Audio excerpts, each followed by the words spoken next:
Hi, everyone.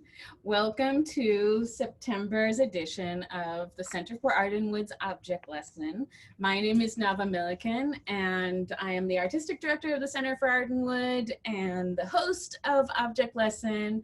And for those of you who are joining us for the first time for this talk series, it's basically a salon kind of chat-oriented discussions that invite the perspectives of people who are outside the center's immediate nuclear family and gives them the keys to the collection and invites them to respond drawing from their own perspectives to works in the center's permanent collection. For those of you who are not familiar with the Center for Art and Wood, we are located in Old City, Philadelphia, and in the virtual world, and we are probably the only arts organization and museum that is dedicated to contemporary art, craft, and design in the material of wood.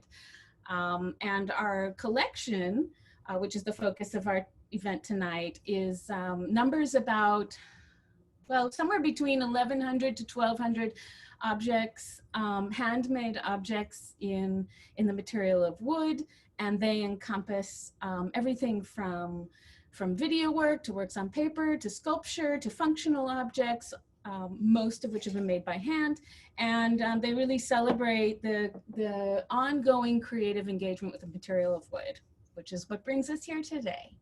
And before I introduce our guest for this month's object lesson, I want to thank you all for being here on this holiday weekend as we kick it off. And let's get started with a cocktail that celebrates our speaker and the object that's been selected for tonight. I'm gonna call this, in the last like 15 minutes, I decided to call this the Spoon Fed Appellation.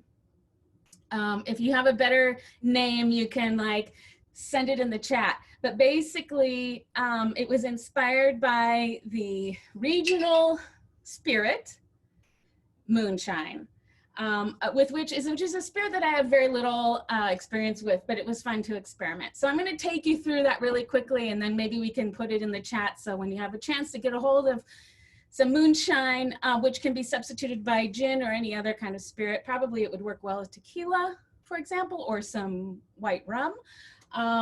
Go for it.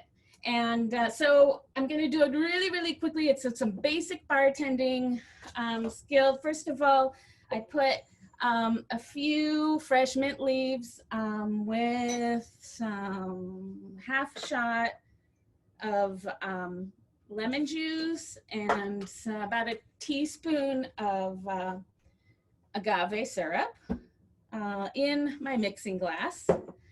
I'm going to take my muddling stick, and if you saw my cocktail demo in the woodshed from a few months back, you know how to professionally muddle your drinks.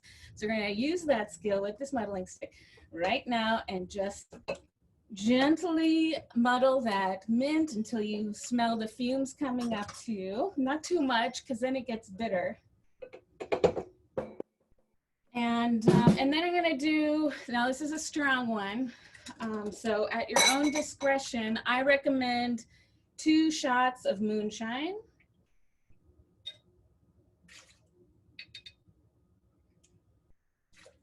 Right there in your shaker. Oops. And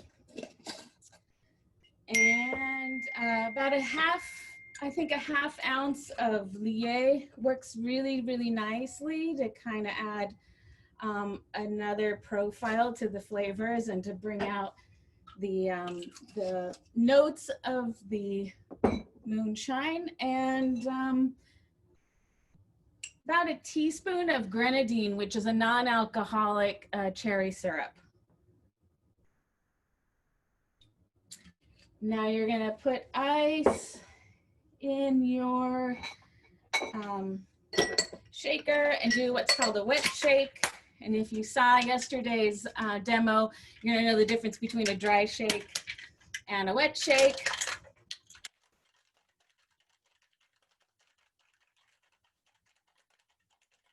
Okay, so you get good and frosty and mixed.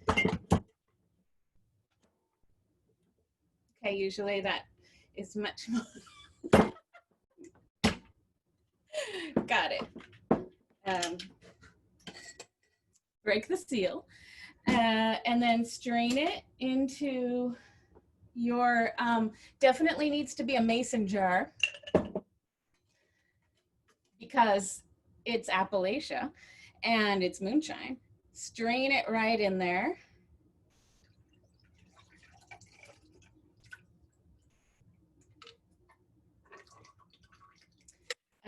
Top off with some soda. Garnish with, I like to use some home dry dehydrated lemon slices, which really kind of concentrate the flavors of lemon and sweeten them and kind of dissipate the citrus a little bit, and your sprig of fresh mint and paper straw. You're good to go. Spoon Fed Appellation. Before I hand this over to tonight's speaker, I just wanted to say a couple of words about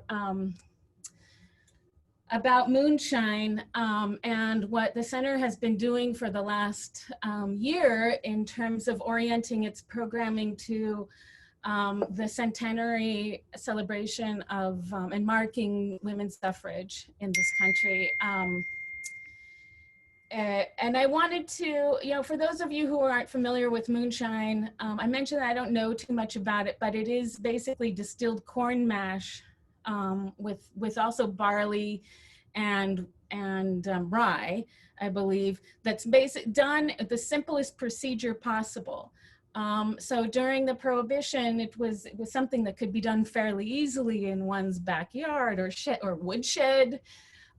Or bathtub, which give it the name bathtub gin. And what was really interesting to me in the last couple of days of researching a little bit about it was that there were women homesteaders who actually set up their own moonshine running businesses and survived that way. And one of whom was Bertie Brown, who homesteaded in Montana in 1912. And was really respected in her community for her service that she was providing during the Prohibition, which was providing alcohol to the folks of Montana and a rural community. And at that time, to be an African-American woman in a largely rural white community, but to also be a landowner is really an incredible story. Particularly inspiring for me. There was also a woman named Maggie Bailey, who was known as Queen of the Mountain Bootleggers, who began making moonshine at 17 years old, based in Harlan County in Kentucky. She was known to be extremely generous and a huge supporter of her community, and she even helped send kids to college. She was known as a grandmother, and she did not drink, but she sold her moonshine well into the age of 90. And she was a pretty old school, tough lady. And in the spirit of Bertie and Maggie, I want to toast women in their fields tonight. So this one's for you.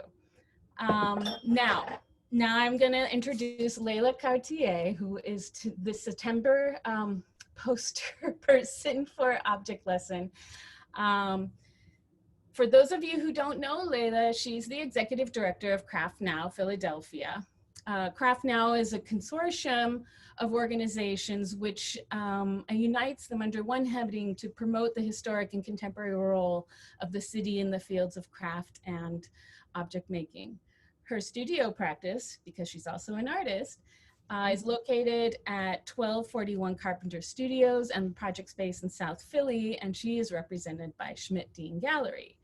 If you haven't seen her work in her gallery or on a studio visit, you may have seen Leila's work in her inspiring multifaceted exhibition that was presented at the Philly airport.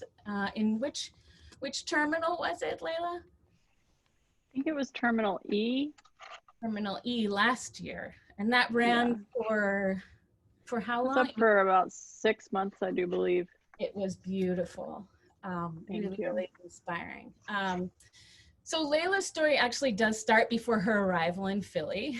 From 2010 to 2015, Leila is the director of exhibitions at the William King Museum of Art in her hometown of Abingdon, Virginia, which is an underserved area of the Appalachian coal fields with little to no other access to the arts.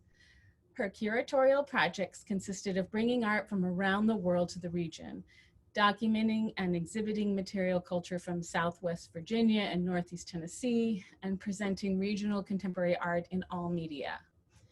She holds an MFA in painting and drawing from the School of the Art Institute of Chicago, and concurrently studied Arabic language at DePaul University. Leila, I didn't know this. Merhaba. Shukran Akhtir. Ahlan wa sahlan. That was under a Jacob K. Javits Fellowship. Her BFA in Art and Art History from Moore College of Art and Design in Philadelphia included a year spent with Temple University in Rome, Italy. So Leila, I'm going to hand it over to you, but I just want to thank you all for checking in with us this evening. And Leila, I can't wait to hear what you're going to reveal to us about the center's collection. So take it away. Thank you, Nava. That was a really lovely introduction, and I think you helped me cover a few things that I might have otherwise not mentioned. Can everybody see my screen? I'm gonna assume yes. Yep, it looks good. Yes. Thank you. So as Nava mentioned, my name is Leila. I'm the Executive Director of CraftNOW Philadelphia, and I want to thank the Center for all they do. They are constant collaborators of mine and supporters, and I'm just really happy that I've had this opportunity to put together a bunch of thoughts that have been rolling around in my head, connecting all of the work that I've done. So to preface the presentation, I was invited to select one object from the collection as an access point to a personal story. And this process is meant to inspire others to think about collections and art objects as relevant to them, whether or not they have extensive knowledge in the field. And I'm always the first to say that I am not a traditional craft scholar, even though I am surrounded by them all the time with the work that I do in Philly. And I should also say, nor do I have any familiarity with this object or the artist that I chose as I began thinking about this lesson. So what you're seeing here is Norm Sartorius's spoon, and he's in the audience tonight, so that's added pressure. The work is from 1995. It is made of quilted Honduran mahogany, rose of the mountain, and ebony. And according to its accession record, it is engraved with the initials NS on the base of its handle. Existing somewhere between function and ceremony, aesthetically, this piece in the collection is unlike most of the other work you will see of his later in this presentation. It has symmetry and it is turned rather than carved. It has a long, slender neck capped by a curved handle that is sitting atop a very small rest. Norm was born in Maryland, but is a longtime resident of West Virginia, a neighbor of Virginia. He was first exposed to the lathe in his high school shop class, and later an apprenticeship introduced him to a career supported by craft fairs, wholesale, retail, and commissions. Eventually, he visited the Wharton Esherick Museum, one of my favorite studios in the Philadelphia area, and it was clear to him from that point forward that a life could be lived in art. So as I started to think about this piece, this seemingly understated wooden spoon, a pretty autobiographical story emerged that takes me back to where I'm from in Virginia. And so for the first few minutes of this presentation, I'm going to weave together a few different parts of my relatively short career. That also includes what I'm doing now with CraftNOW in Philadelphia. So these things will somewhat magically come back together at the end of this object lesson, thanks to a conversation I had with Norm earlier this summer.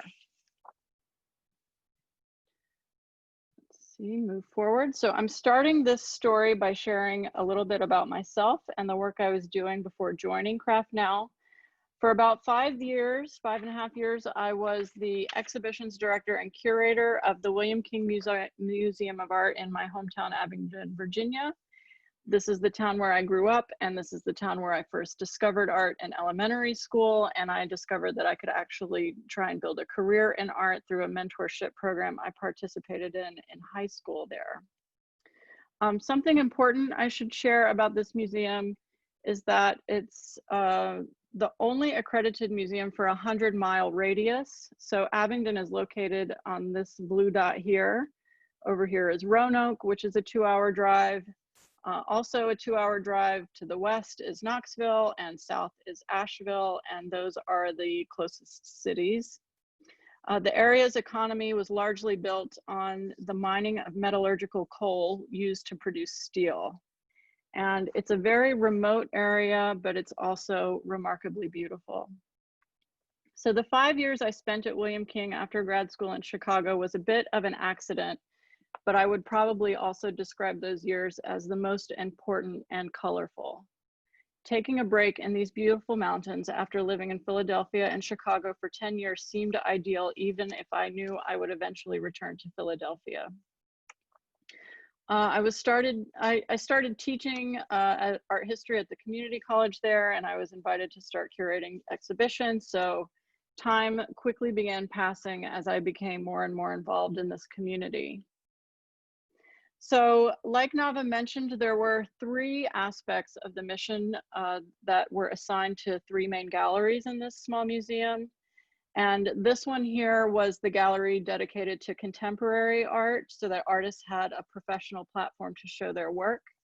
And you might recognize this artist, Peter Morgan. He is also from Abingdon. His dad was actually the mayor of the town while I was there. And Peter is maybe familiar to some of you because this was his exhibition as a resident at the Clay Studio. So I like to take a little bit of pride in thinking that he started working on those trains for that exhibition, Color Me Bad. And then you might also recognize the work of Bertie Boone, also from Abingdon, who shows work through the Clay Studio. And that's my friend Robin Rains, actually, who's from Cedar Bluff, but I met her the first week of college at Moore in Philly.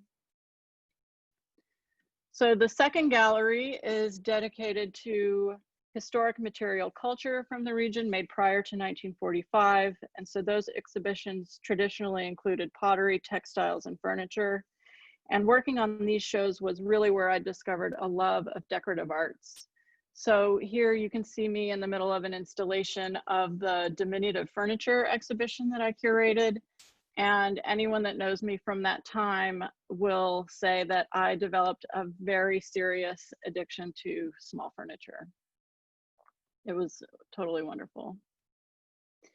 And lastly, the third exhibition space was dedicated to bringing art from around the world to the area. And this is really significant because most of the communities we served, which included about 12 counties overall, would not have otherwise had the opportunity to travel even regionally to see works like this from Europe, South America, East Asia, and so forth. And these exhibitions were generally made possible through partnerships we had with area museums. My friend Gina is in the audience. She helped me work on this exhibition, the last exhibition I worked on before returning to Philadelphia, which was mined from the collections of the Virginia Museum of Fine Arts in Richmond. It was entitled Fortune, Courage, Love, which is a translation of the words here on this textile. The holdings of the museum are technically owned by the residents of Virginia, which is why there is a mandate to travel the objects and exhibitions whenever possible, and why I was able to propose that we bring these pieces to the far corner of the state. And I worked with their founding curator, founding African art curator, I should say, Richard Woodward, to fill 2 galleries with objects from Ghana's Akan culture, which you see here, and the Congo's Cuba culture. And I'm going to go back to this slide actually, because I stuck this in today realizing this group might appreciate that I designed and built all of the exhibition furniture with the help of the museum's facility and security director, Kevin Leonard.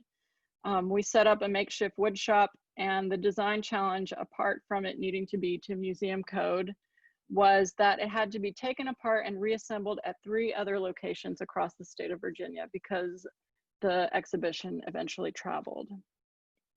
So back to the exhibition. So this was the con gallery, but we're going to focus actually on the works from the Cuba culture. The man here on the left is William Shepherd.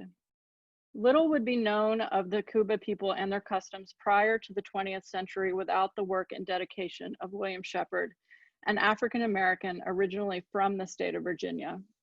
Shepherd was born in Waynesboro, 1865, 1 month prior to the end of the United States Civil War. After studying theology and becoming ordained, Shepherd was able to realize his goal of spreading Christianity in Africa, the continent of his ancestors. Beginning in 1890, his assignment led him to the Congo. Many Christian missions had already been established in the lower Congo region, which would be here along the coast, and therefore Shepherd set out on his own. He traveled by steamboat and with extreme difficulty over land to the central Congo, to the town of Luebo, before setting his sights on the hidden capital city of the Cuba, Mushenge.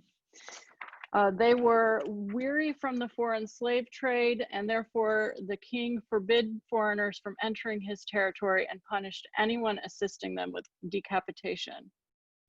However, because Shepherd had taken the time to become fluent in their language and shared many meals with locals made possible through his skills as a hunter, he was eventually escorted into the walled capital city of Mushenge and greeted as the spirit of an ancestral king. And I should let you know that much of this story is documented in Shepherd's own words in this book, which was something that I read while working on the exhibit. So the Cuba Kingdom is nestled in the heart of what is now identified as the Democratic Republic of the Congo. The early 1600s marked the origins of the culture when varying migrant groups gathered in the area and formed a centralized chiefdom under the control of one king. The political system that would develop has been described as one of the most elaborate and complex of its kind.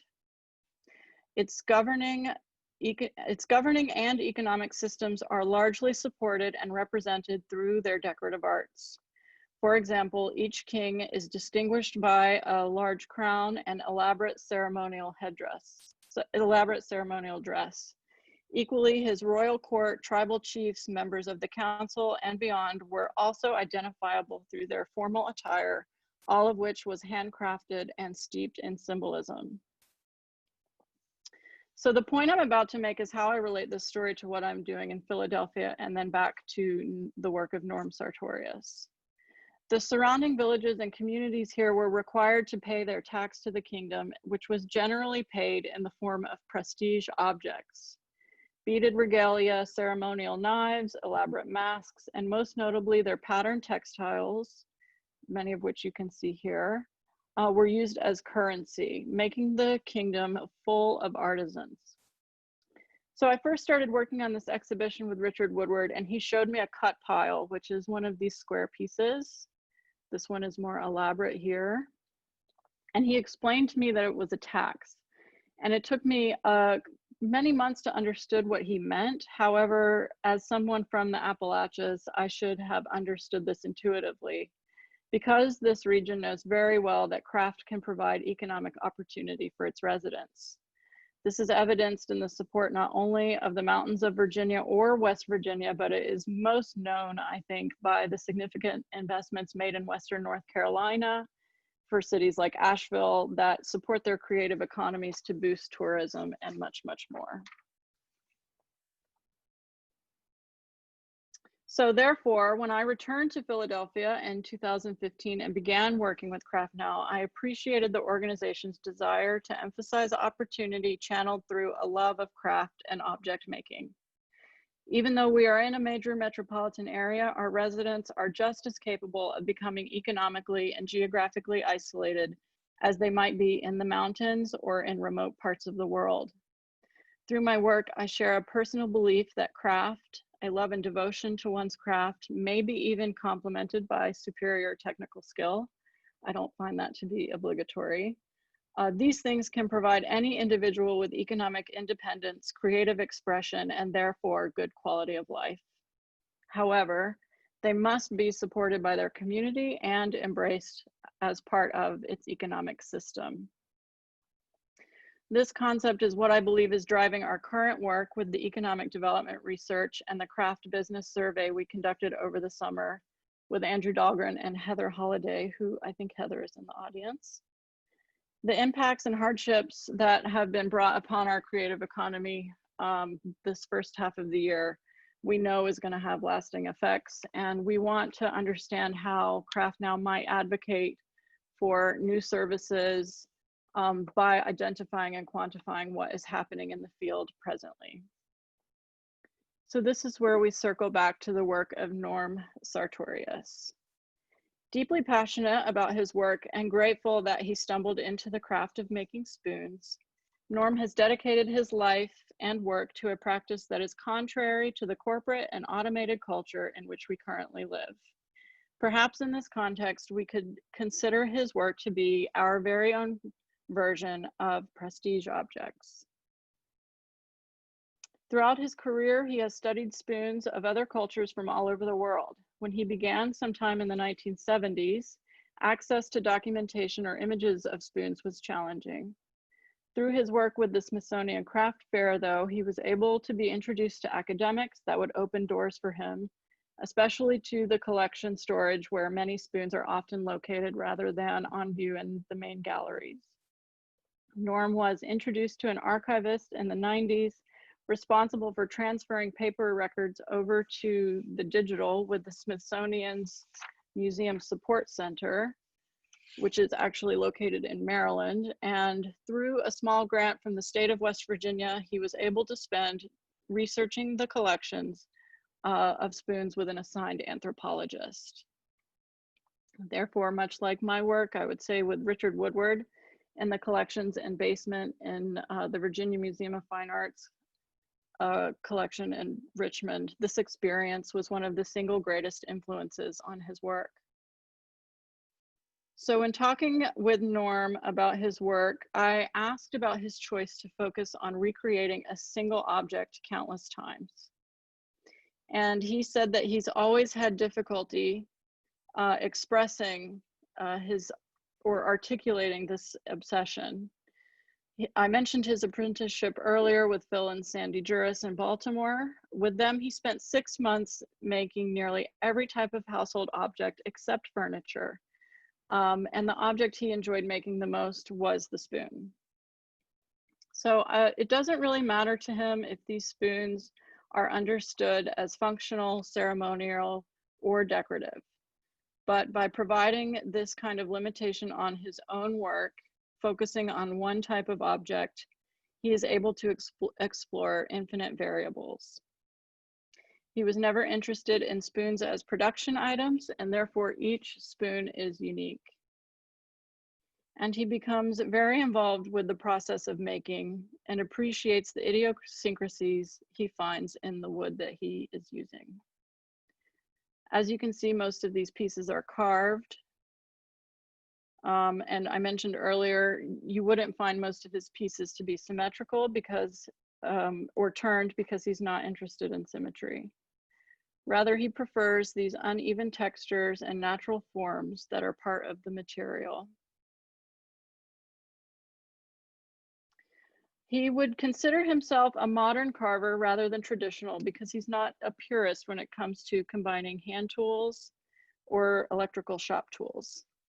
And you can find a lot of these pieces like I did on his Instagram that his son has helped him set up. He has currently over 500 pieces on this online platform, which is about half of his collection, he said. And on the top, his bio reads, "My spoons are sculpture, my sculptures are spoons." So Norm has found a way to turn his love of making these prestige objects into his tax, so to speak. He has carved out an economic and creative independence for himself, and he has been able to find support from the art fairs, collectors, museums, galleries, and even those that bought his letter openers, which he would make to have something at an accessible price point. Imagine if every artist was able to find a way to contribute to our larger culture this way.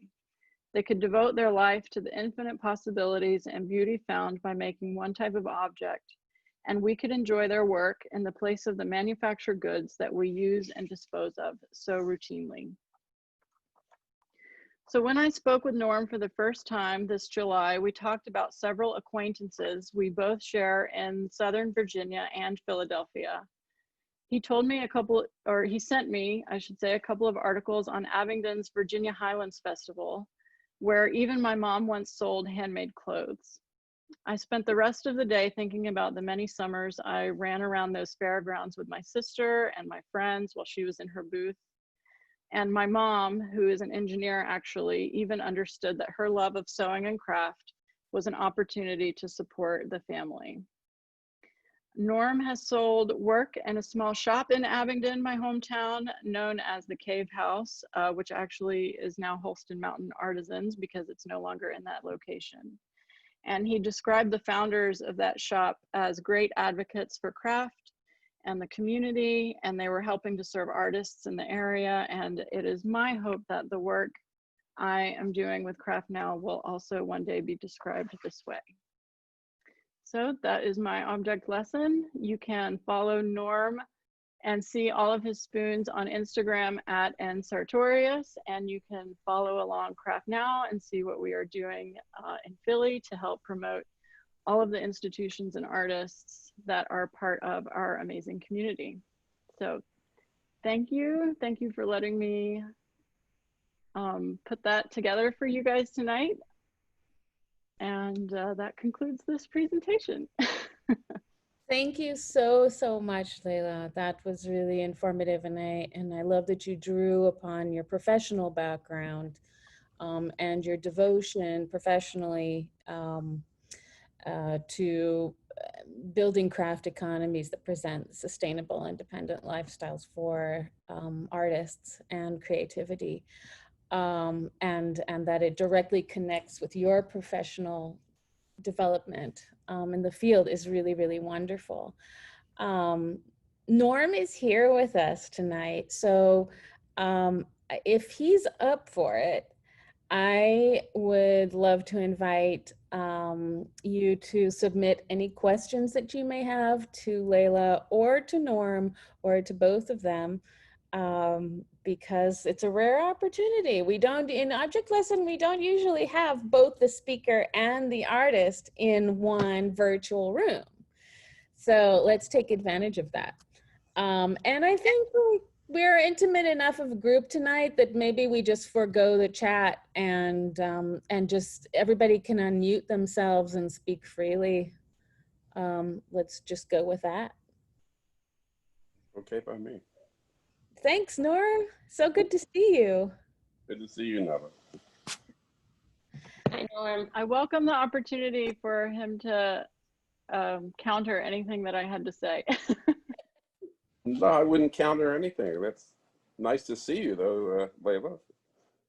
Nice to meet you. Yeah, you did very well. That was fun. It's such a great connection that you drew between all of your own experiences and that idea of the craft tax. How many of us would like to be able to pay our taxes that way? Leila, I wonder, I love that you brought up your research into prestige objects and your connection between what Norm is doing and your past research. And I wonder if you could speak a little bit more about the way you see makers of prestige objects building sustainable careers in the here and the now. Well, I think it's happening already because we have been cut off from, international imports. At the beginning of the year, We saw 3D printers and people that needed to find their friends with sewing machines to make masks. You know, a lot of the things that we needed just out of necessity were not available to us. And so they started getting produced in our own neighborhoods and communities. And that has a lot of ripple effects, right? It's better for the environment. It's better for the local economy. It's better for the community in general. So I would say that's just one example of how important it is to make sure that we hold on to skills as makers and support those that are, you know, have a desire to have a creative life. That would be one aspect of the work. You know, and I think there's room for everyone. I think what we found in our research is that there are people interested in production, and there are people that focus on more singular objects that are sold through galleries. So there's a wide range of opportunity to be a full-time artist, to start small and grow your business. But what CraftNOW really believes in is advocating for at this moment is that it has to be incorporated into an intentional economic system that the city supports and that the community supports and recognizes. Otherwise, we're just going to keep importing culture that is, and that's just not sustainable, I don't think, for much longer. Thank you for that. There is a question from Dave Leader for Norm, actually. And Dave would like to know, Norm, what are you working on right now? Hi, Dave. Without telling just a tiny bit of backstory, the rest of the quick answer won't make much sense. I did shows my whole working life until in 2017, I had a period of illness that lasted quite a while, and I seem to be past it now, I hope. But I didn't work for quite a while, and I couldn't do shows, and I couldn't attend events, and I wasn't very productive in the shop at all in that period of time. So I have worked a little in the shop, but not anything like I used to. And instead, and this is a little bit an outgrowth of starting Instagram. I never participated in social media until I got sick, and then our son Andrew said, Dad, you got all these great photographs. Why don't you share them with people that way? So I started doing that every other day. And I also was working on a book at that time. And that was a book about another artist, a man named Emil Milan. And so the combination of experience with a book and experience with social media has led me to be working on a book about my own spoon making and about my own career. And that's occupied quite a lot of the time that I would have spent in the shop. I still have my shop, and I still have more wood than I'll ever use, and lots of ideas, but I would be dishonest to say that I'm working a great deal. I am working some. So I miss shows. I miss shows a great deal. And the social media effort has put me in touch with spoon makers and other woodworkers worldwide, which was something I was pretty much focused on people I saw at shows. So that was a new feature generated from social media. Now, Leila was talking about these treasured objects objects of prestige. I think that's one way of looking at it. Another way of looking at it is sort of what you have to do. I mean, I never really thought of it that way most of the time I was working, really. I was just trying to make the best spoon that time, that day. And then later, all those types of thoughts, as she was describing, really came from other people to me and not from me so much. I wanted to use wood that I thought was really beautiful, and I wanted to not make the same shape over and over again. And I was pretty confident that if I really liked it a whole lot, then so would other people. And it just didn't interest me to make, I didn't care whether people used them, but that was okay. But that wasn't what it was about. It was about the object being a really wonderful object, and nothing against function whatsoever. That just wasn't in there. It was, how can it be really great, really, really wonderful, really beautiful, really special in some way. And then later it evolved into more artistic meanings and statements about things that are going on and reactions to the world. But that was a slow evolution from just wanting to make something that I thought was beautiful. I'm talking way too much here, so.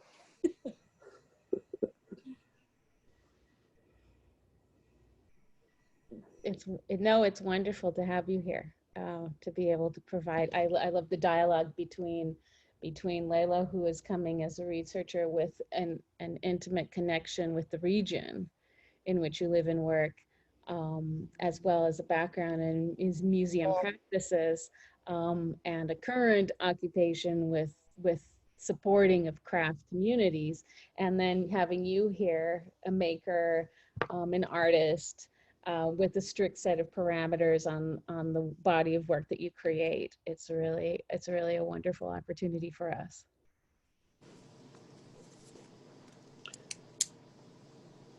There is Patricia Fowler has a question.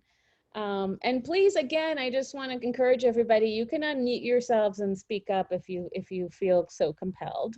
But Patricia has submitted a question in the chat, and that is, what made the spoon the special item you wanted to make for a lifetime? That's always been one of the hardest questions to answer. It's just experiential. It's simply that a day spent making canes, or a day spent making bracelets, or a day spent making other things for some totally unexplainable reason wasn't anything like as satisfying as a day making spoons. There's an old movie called Close Encounters of the Third Kind, right? And Richard Dreyfuss has to get to Devil's Tower, and he can't explain it, right? He is asked, and in fact, people try to shame him into explaining it, but he can't. And I just really enjoy making spoons, and I don't seem to get tired of it. And in fact, I feel like if I had another 100 years, I could keep doing it and never have to make the same one over, and a few of them would be good. So. And so with that said, I wonder if we should, and Patricia also reminds me, I wonder if we should back up a little bit and ask you what makes a spoon a spoon? What are the special criteria that make the object what it is?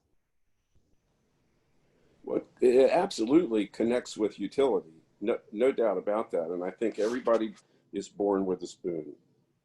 Everybody has a spoon at the end of their arm. You know, you cup your fingers. I think that's the first spoon in my mind. There are some very old, a few really ancient wooden spoons, and even older, primitive, not really primitive, metal spoons, but seashells, leaves, found objects that can convey something you're eating, something that you wouldn't maybe want to touch that's hot, perhaps, from your hand to your mouth. So you would use a seashell or a folded leaf, a really stiff leaf, or a found piece of wood, because sometimes the way wood breaks or the way wood just is naturally doesn't require being altered. It can be used that way. So I think the need to convey food to your mouth is important in the origin of spoons. And part of what I really like about making spoons is that, you know, from the aisle at a show, instantaneously people connect with what it is. But then they come in and they say, well, wow, I never saw a spoon like that. So it just provokes a reaction and conversation because it's a totally familiar object, but then on closer look, they haven't seen spoons like these. So it interests them at an elemental level, followed by an artistic level. That's fantastic. Leila, I wonder if you if knowing the work that you do, and you should feel free to show some images of your own work as long as we're here. And I think everybody would be very curious to see what that is, considering the fact that you are a working artist and an exhibiting artist. But I'm interested to know, knowing the imagery that you work with, which is commercial pop imagery that you then manipulate to create your own imagery. If you saw any kind of connections between your work and process and Norm's work. I would say I definitely can appreciate the idea of having a bit of an obsession with working in one specific type of way.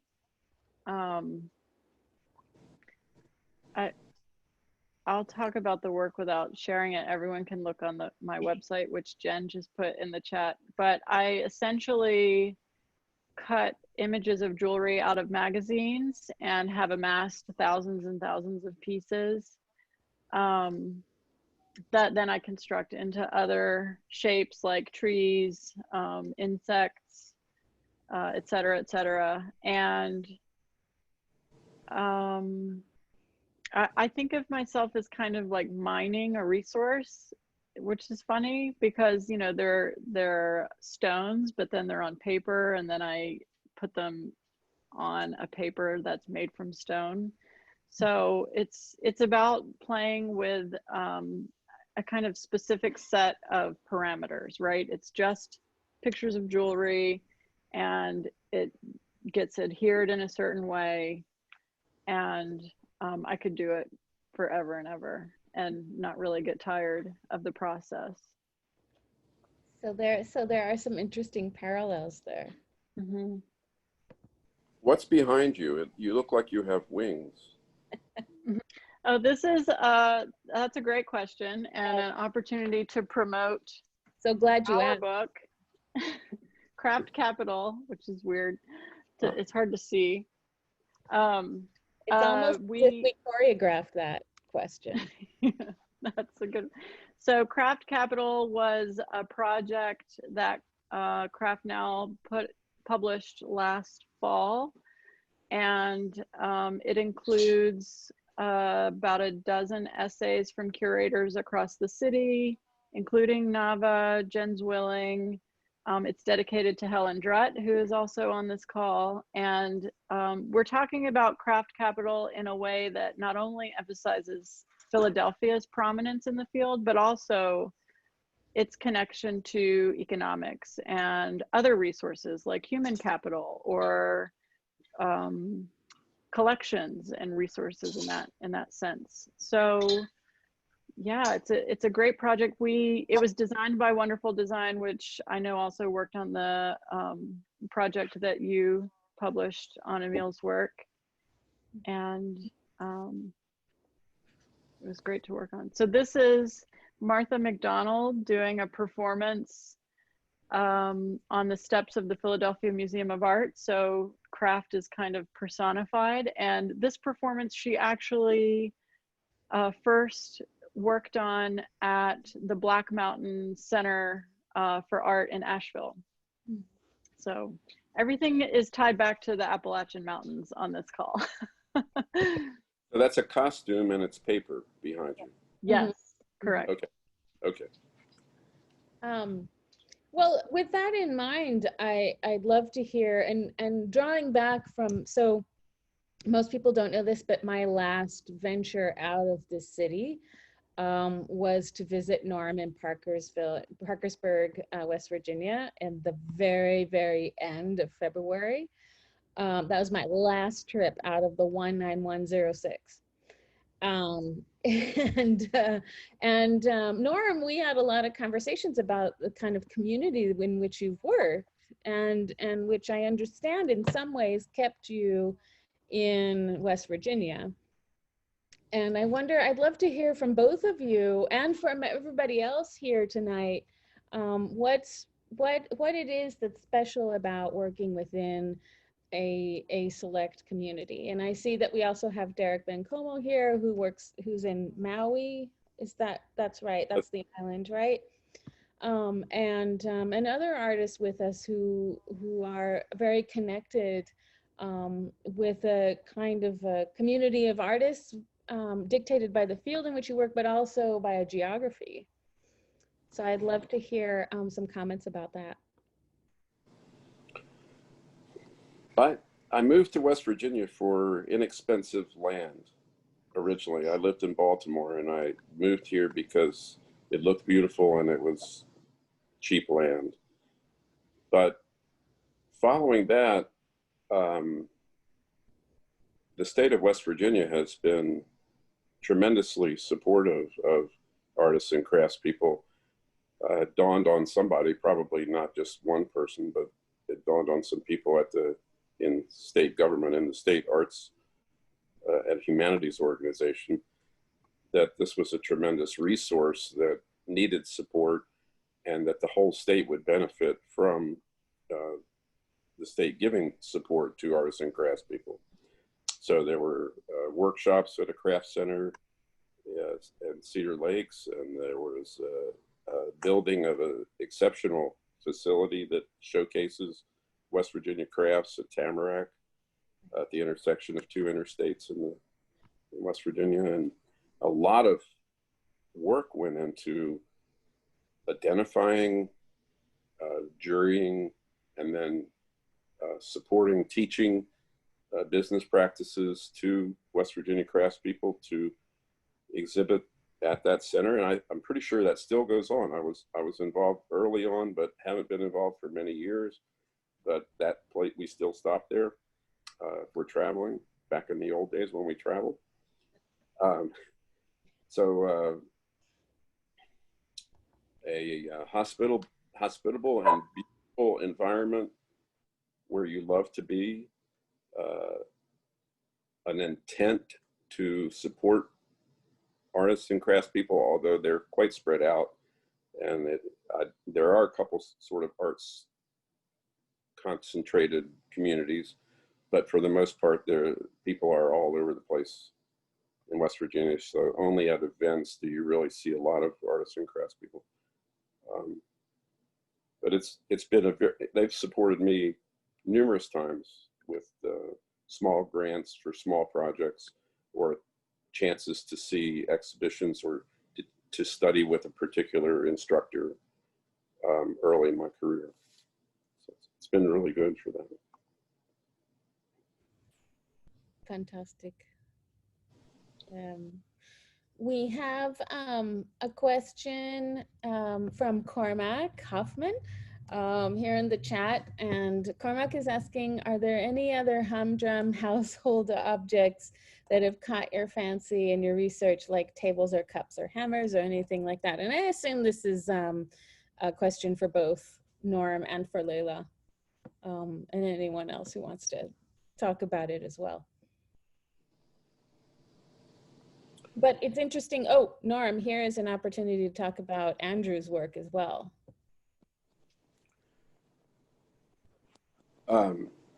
Well, our son, Andrew, is a potter who's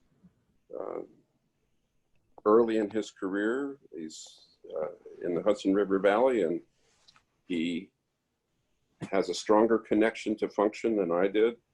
While he does make some sculptural larger pieces, sort of his livelihood is generated by functional pieces, and he thinks that's super important. And his early connection to ceramics came from teaching English for 4 years in Japan, and where ceramics is just paramount there. And it really got to him very strongly, and looks like it's going to stay the rest of his life. In response to your questioner there, I used to get asked in my booth, and I think they were mostly teasing me or making a joke, but people would come in and look around and say, well, where are the forks? So I think you really could do this with any object at all that you can think of. I think I can't help you with the obsessive part of it, but if you can become obsessive with something, I think it's a great enhancement to good work, really. If you can't help yourself, and that's what you got to do it full tilt, you know. I think that's the quote of the evening. Obsession is a great enhancement to your work. I'm going to take that as the wisdom of the day. Well, we're at 7:30, and if there are no other questions, I just want to thank Leila so much for bringing your expertise and your commitment to building and supporting communities of craft. And we're so lucky to have you here in Philly doing just that for us here. Thank you, Norm, for being here and being a partner in this discussion. This is a rare treat. As I said, it doesn't usually happen in object lesson. So we're really fortunate to have you here with us tonight. Again, if anyone, I encourage you all, you know, it's Friday night, it's First Friday. Normally we'd be celebrating by doing gallery walks and experiencing art in space, but here we are, it's 2020. So we're in the Zoom room, but enjoying our cocktails. So please, feel free to just say hi and send us off in the holiday weekend with whatever you want to say. I know there are some people here who I've just been really fortunate to meet tonight, like Gina, who is now in the Pacific Northwest, where I left a few years ago, from where I left a few years ago. So just I just welcome you all to say hello, give a toast, and send us off to a great holiday weekend. But in the meantime, thank you so much for being here. And we do the object lesson, which used to be done in the center space, in the collection galleries, actually. We do it now virtually here in the Zoom room every first Friday at 6:30 p.m. So continue, please, to tune in for that. And also check into the center's virtual programming. Next one is Thursday, September 10th. We're having Sarah Archer, who just published an amazing new book called Catland about Japanese cultural obsession with cats. She's going to be here talking about wood-oriented material culture and how that intersects with the obsession with cats next Thursday. And then just please keep in touch with us. We're open Thursdays through Saturdays. It's the safest place in town to be. And we're just really excited to be able to provide you with this aesthetic experiences and encounters with creativity in wood, both virtually and on site. So with that, I'll say thank you so much for joining us tonight. And I wish everyone a fantastic holiday weekend. Don't work on Monday and be safe. Thank you, Norma. Everyone, so nice to see everybody. Thank you, everyone. It was really great. Thank you, Seeing Leila. all of you. Thank you, Glad Leila. to join you guys. Yeah, it was great seeing everyone. So nice to meet you, Gina. Say hi. I know. I texted Stefano to tell him that I was watching you, and he said, "Oh, I need to talk to her." Yes, he does. Yes, He does. Yeah. Thank you for that. I hope you're having a great time. Yes, I hope Gage is doing well in this weird time. we pivoted quickly, and lots of everything. All the classes are online. The only in person we'll be doing this fall is a hybrid version for our ateliers, but yep, it's been an adventure. We did our gala online. That was fun. Oh yes, yes, I saw that. Yeah. So that's a benchmark. We're about to do some Are you? sort of semblance to something, not gala scale, but I know that the Play Studio is very soon. Yeah, I'm signed up for that. I'm excited. I'm signed Get your up. goodie bag. I got my goodie bag. I got my apron. Well, see, now I can join you guys because that's the advantage of it being online. I can go to all of yours. Exactly. The world is becoming a smaller and smaller place. And we'll ship you your goodie bag if you want to sign up for ours, which has Ooh. a ceramic cup and an apron and some cocktail. Well, actually, I don't know if we're allowed to ship you the cocktail. Yeah, maybe not that. I didn't get a cocktail, but I did get an apron. I can make my own cocktail, but that sounds fantastic. Oh, look at that. Norm, I miss talking to you. I miss seeing you and talking to you. Yeah. I should have Oh, worn there's this. Yay, there's the when I apron. was doing my mixology lesson. Oh, that's nice. And it's black, so you can wear it. I wouldn't wear it if it was another color. I just would not agree to that.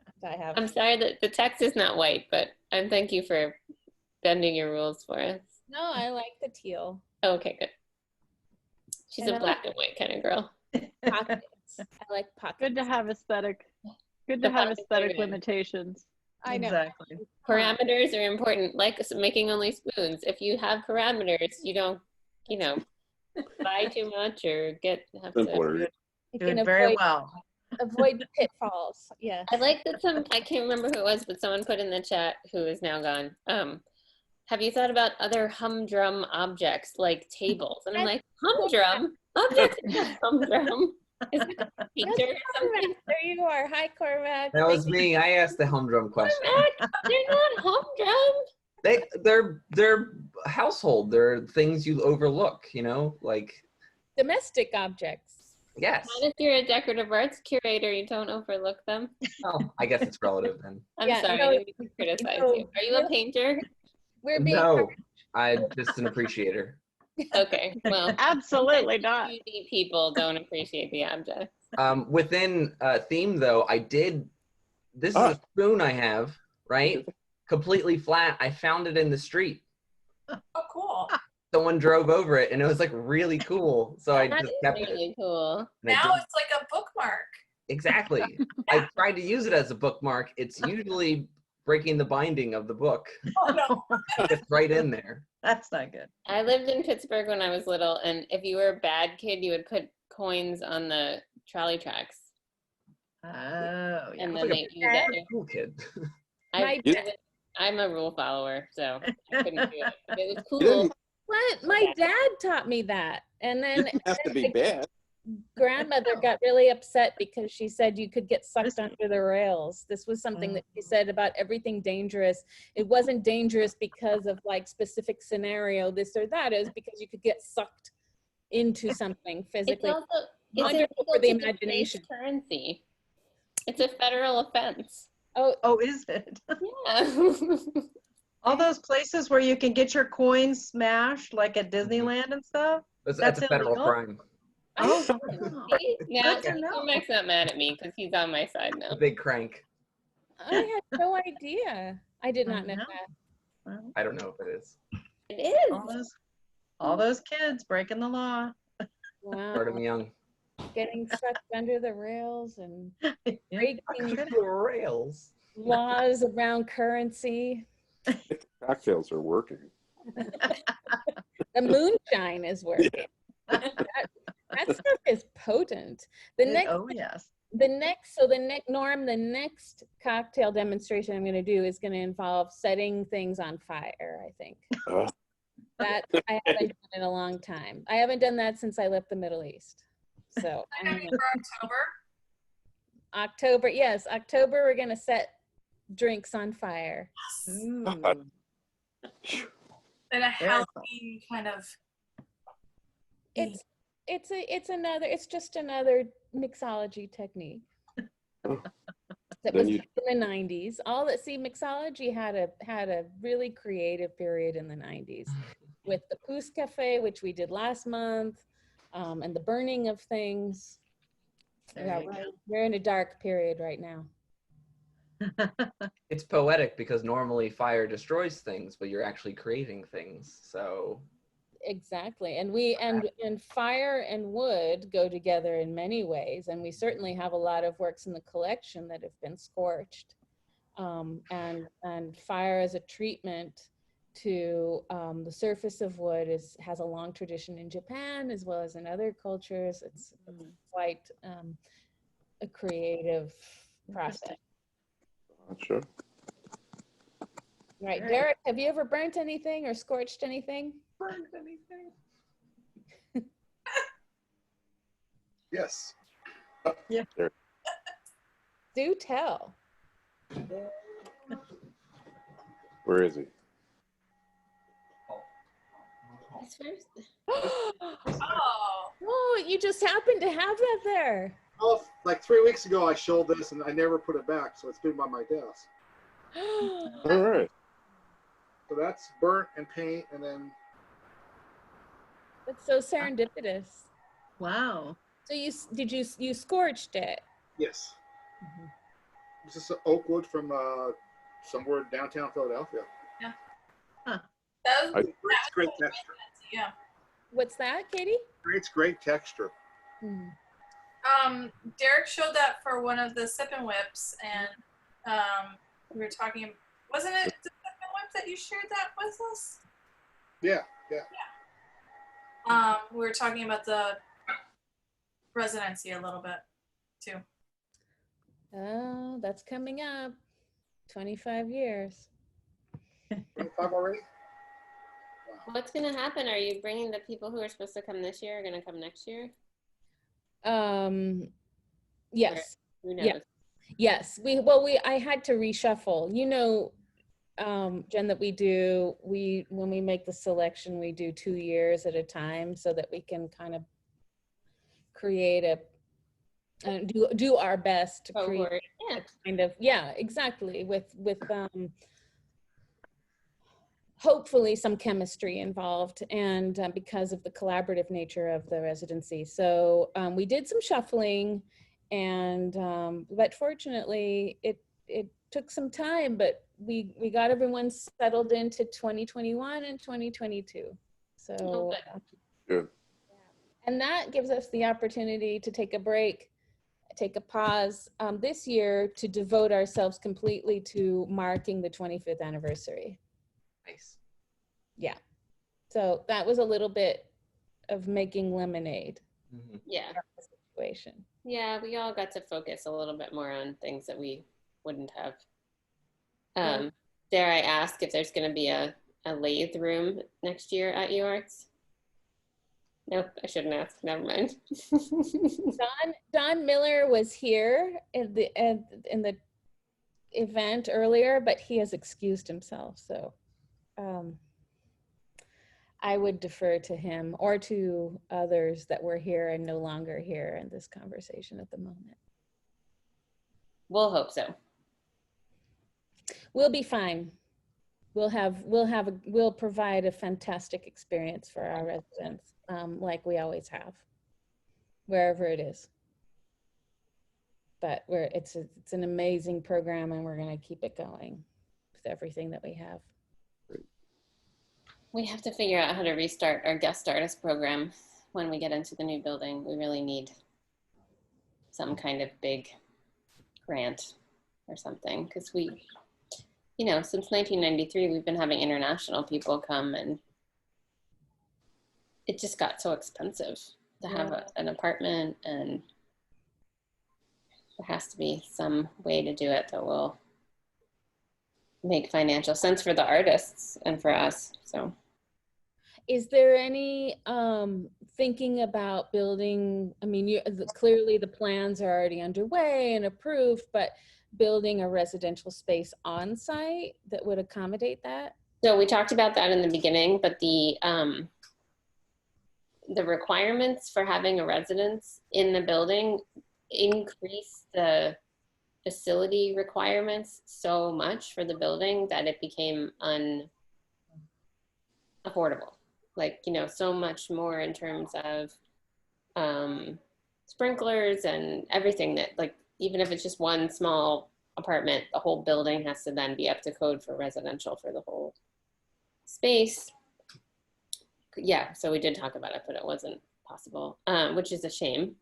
And then also, like, every inch of the new building is accounted for, because once you take what we have, right size it to code, we've already added, you know, a great deal of space. And then in fact, the new spaces that we need to grow the programs, still, we've gone from 21,000 square feet to 35,000 square feet, and it's only like 2 new studios, and the gallery's the same size. It's like, not really a lot to share. I mean, it will be an incredible change and step up, but it's not like all this extra new space. It's more just like appropriate space for most of what we already had. So. Do you think you could find somebody that has an apartment that when I lived in Richmond, Virginia, we had I worked at the Visual Arts Center of Richmond for a while, and we had a residency program. We had I know. Do you know them too? Traveled an exhibition there last summer. Oh, really? I left in 2017, but they have a donor in town who actually owns Cork Gallery, Katie Ukrop, and she also had an apartment right near the hotel that they built there. So she let us use that apartment, because it was actually kind of a funky apartment. It had, you know, living space, and then down in a lower level had basically what became a studio. So it would have been a really hard apartment to lease because as a regular person, where would you put your living room? In the basement? It was kind of weird, but anyway, but it was really for her. So it worked well for her. And so that she let us use that for our artists in residence, and they could stay there. And it was a wonderful partnership. So we didn't own it, but we had the use of it. So that you may be able to find a partnership. Yeah, we do have, that would be ideal. Yeah, we do know somebody who lives on the block behind, but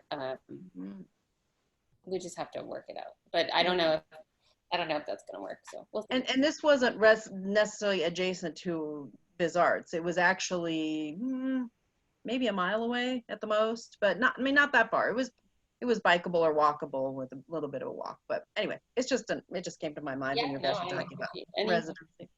Any suggestions are welcome. Cork Gallery is a very dangerous place for me to be. It's a very dangerous place for anyone to be, yes. Walking there without walking out lighter in terms of finances and heavier in terms of jewelry. Yes. Well, the hotel is beautiful too. It used to be offices, and then the ground floor was a men's, like a haberdashery in the early part of the century. And then it sat empty for a long time. And anyway, it's a beautiful hotel now. Yeah, very, very fancy. Thank you guys. I'm so glad to have joined. Yes, Leila, we're gonna have our own Zoom very soon. I know. I'm so glad to see you. Gina and I worked on so many projects together. Mm-hmm. Such a small When Jen was just talking about the building, remember when William King was going to build a new building? Mm-hmm. Yep, I do. We spent so much time with architects. I would go into those meetings and be like, I don't have time for this. I don't think that's we still recording? No, good. Yeah. Well, maybe, but yeah. William King was an interesting museum. It is. Well, it sounds like an amazing place based on Leila's descriptions of it and the commitment that it has to bringing international work to, you know, a community that doesn't have an opportunity to see that kind of, or have that. I mean, it's an old schoolhouse and with a very ambitious program, really. I mean, I don't think they ever have given themselves enough credit for what they do. The Cultural Heritage Project alone documented like thousands of objects handmade in the region prior to 1945, when everyone basically told them at the onset they wouldn't find anything of value.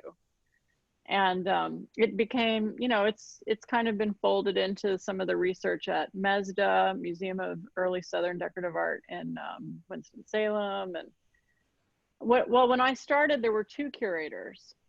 There was fine art and decorative arts. And I graduated at the end of the recession in 2009. So they folded it into one position. And the first show I worked on for cultural heritage was children's clothing.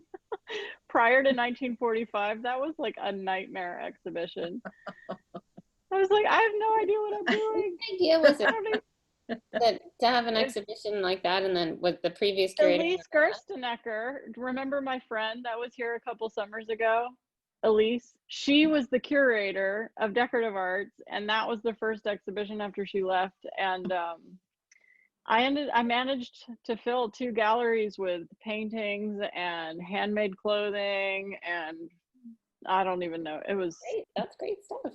But those projects were really some of the most interesting because they were like treasure hunts, right? Nobody knew where a lot of those objects were, and I had to go and visit private collections all over the state of Virginia and all over Tennessee. And so sometimes I would find things like in a trunk in a horse barn. And one time I had to travel. My favorite story is having to travel to meet this antiques dealer on the side of the road at a gun swap in Chilhowie. And I like walk up and I'm like, I hear you have a collection of illustrations. And I was so nervous that I actually was introducing myself to the wrong person. And they were like, I think you want to talk to this guy. It's like, oh, okay. How would you know which one to talk to at a gun swap, for goodness sake? Somebody pointed, I just walked over and was like, do you know who this person is? And they were like, he's standing over there by that truck with their tailgate down. And it was just like filled with guns. And I mean, you can't even imagine it. Yeah. So yeah, that was the more colorful, interesting part of my job. That I really loved, actually. Between us, we put a lot of miles around Virginia, because Yes. the reason I was working with Leila was because I was working with the Virginia Museum statewide program, which, because the Virginia Museum is one of the few state museums, it's not exclusively, but we were state employees, and the majority of their funding comes from the state, the Commonwealth. We had an obligation to the entire state to serve the entire state. So we had an amazing statewide program that I came into, and it was phenomenal. I certainly got to know the state very well and met some amazing people like Leila. She's the most amazing person. I mean, imagine we were just this teeny tiny place, and we had to the facilities reports were always like heart-stopping because it was we were within an inch of our life to be able to show some of that stuff. And insurance, I mean, just I crazy. fought for you. I convinced them did. it's gonna be okay. Yeah, they were like, we're gonna send what, where? No. It all was wonderful. Yes. Yep. All right. Well, I gotta go. I'm earlier than you guys, but I need to That's go true. do some dinner stuff. So it's great to meet all of you. And Nice to I'll meet sit you. in again. I look forward to the next flaming cocktail too. That nice West Virginia light that Norm has. That's pretty. Thank you. Take care. Bye, everybody. Thank you, Norm. It was great to meet you through this project. Thanks so much for the chance, for picking the piece. I loved it. You did great. It was nice to see everybody. It's nice to see you, Norm. Bye, everybody. Bye. Thank you. Leila. Thanks, Leila. She's gone. Thanks, Helen. Thanks, Norm. Happy birthday, Diane. Happy birthday, Diane. Say Mazal Tov. Thank you. Good night, guys. Good night. Good night, Good night. everyone.